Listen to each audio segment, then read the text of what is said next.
Hi guys, so today I'm making a little pasta salad and I have a bell pepper, some corn, some yellow squash, some artichoke, one onion, and this is the cute pasta that I have. So I'm going to grill all of those veggies and then toss it with the pasta with a nice little oregano vinaigrette and some feta, and that's pretty much it. So I did chop everything up and I did my onion and I have corn here, and also added some pepper and my chive and garlic salt. So I'm going to give this a toss in my little grill pan on top of the grill, so none of that stuff will fall through. So here's my grilled veggies. It smells so good. I definitely could have added some different color bell pepper so everything is not yellow, and with the pasta it's just gonna be a lot of yellow, but I like it. And so this is the pasta salad. I added everything to the pasta: the artichoke, the corn, the grilled veggies, the olive, the feta, also some dry oregano, a splash of red wine vinegar, a little bit of salt and pepper. Now I just have to mix everything up and dinner is definitely ready. Oh, also some parsley. I need to go get some. And here she is, all done. You can totally make this a complete meal by adding some beans or some chickpeas, but we still have some leftover grilled lamb, so we're having the lamb with the pasta salad. A lot of leftover. We will definitely have this for lunch. So that's it for tonight's dinner, and see you later, guys. So tonight for dinner, it's something really quick, and it's pretty much always in my pantry. So I have this Madras lentil that I got from Costco, and it's really good. This you just warm up and have some rice, and with my rice I always do half rice and half barley to make sure I have some grain in.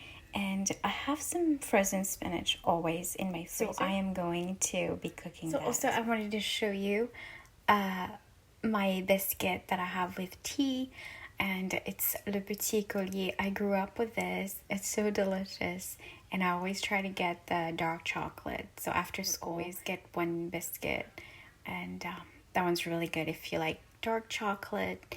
If you don't like things that are too sweet, those are just perfect. So dinner pretty much will be done in about maybe 15 minutes. I mean, you only have to warm this up, and those two are going in the rice cooker. So you pretty much don't have to do anything. Okay, so in my pan here, I caramelized some onion for lunch. So I'm using the same pan to cook my spinach, and I'm really keeping this simple.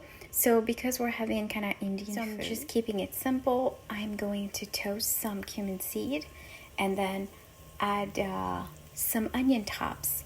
So I have a bunch of onion tops in my freezer, and I'm going to add that and salt and pepper, and that's why I added the cumin seed. And can I just tell you, this onion tops just smells so good.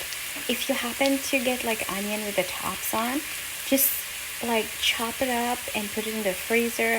Use it instead of onion. It just smells really yummy. And also it's green, so it'll blend right in.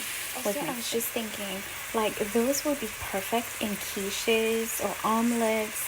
I mean, it's pretty much anything that you would like the onion flavor, but not the onion in it. So, perfect. Especially like soup, like really nice creamy soups that you can just have a kiss of onion flavor, and that one's just perfect. I just bought it. I turned the light on and I added my spinach. I use half the bag because I don't want like leftovers, and I also added my chive and garlic salt and some black pepper. I thought of something else about the onion tops. Like, if you have picky eaters, like people who don't like onions, I know my brother's one of them, and that's why for so long I substituted like green chicken salad or anything that needed like onion. I would put green onion in it because he doesn't like onions. And I figured if you have like people, adult and kids, that do not like onion, you can totally use green onion or the onion tops. Actually, the onion tops flavor it's different. It's definitely not like green onion. It's kind of milder, yet it is different. I don't know how to explain this. You definitely have to try it. It's really good. This is what dinner looks like.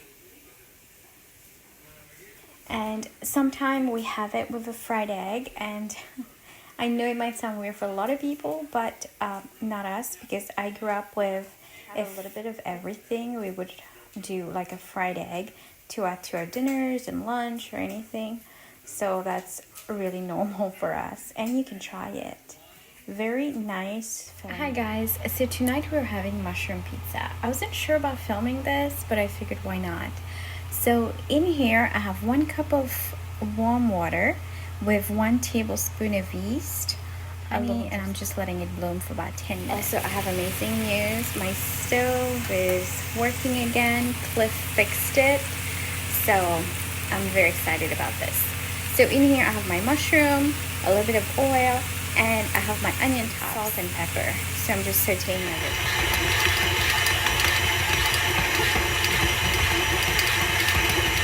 Here's my dough, and I'm doing something a little bit different. That's why I wasn't sure about filming this.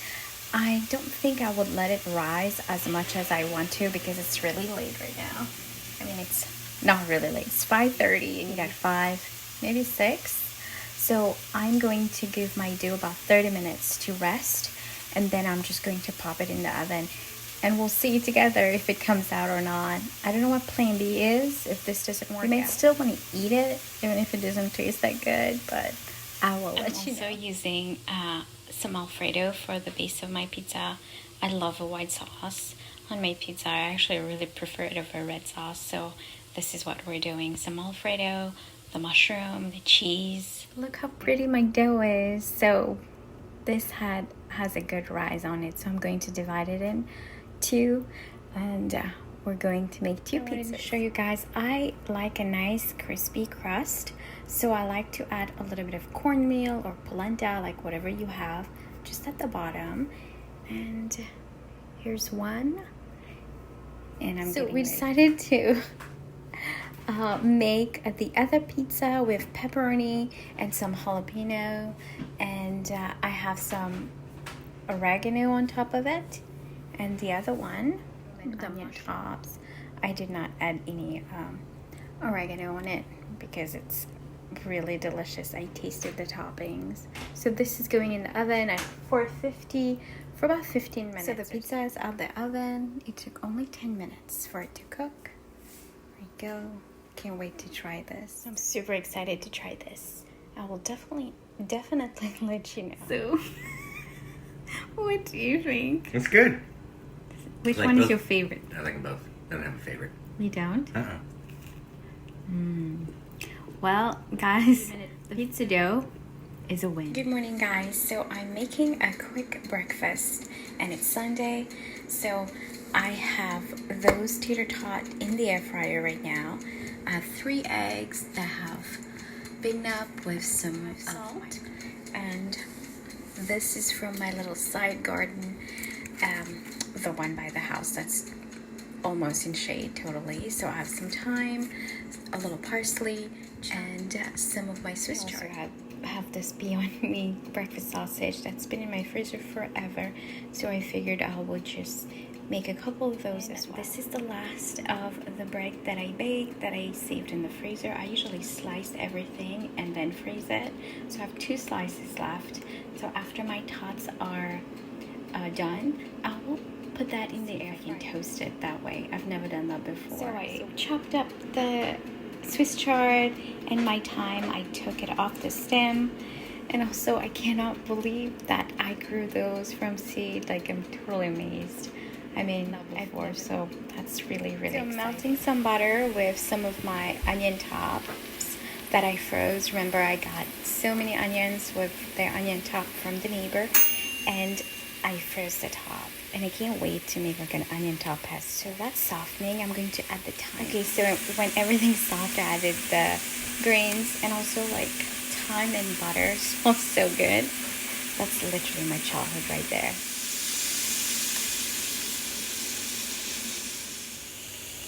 So I added my cheese in. I have like leftover pizza blend, and the rest of my herb like chive and parsley. So now I'm trying to, guys, look how pretty this looks. So I folded it and we're going to split. We decided not to go with the Beyond Meat breakfast because that's like a lot of food for us.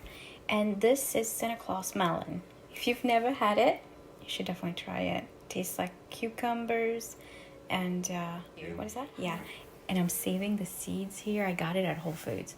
So I don't really know that will germinate or work, but I guess I'll find out next year. I forgot to say something. The bread actually worked, so you can totally crisp up your bread in the air fryer. I mean, it's nice and crispy. You can, leave it in there more, but I like it a little soft still. So that also, one last thing. I think that's truly one last thing. So we did stand the bread instead of laying it flat in the air fryer so you get more airflow. So I just figured I'll let you know that. Okay, bye guys.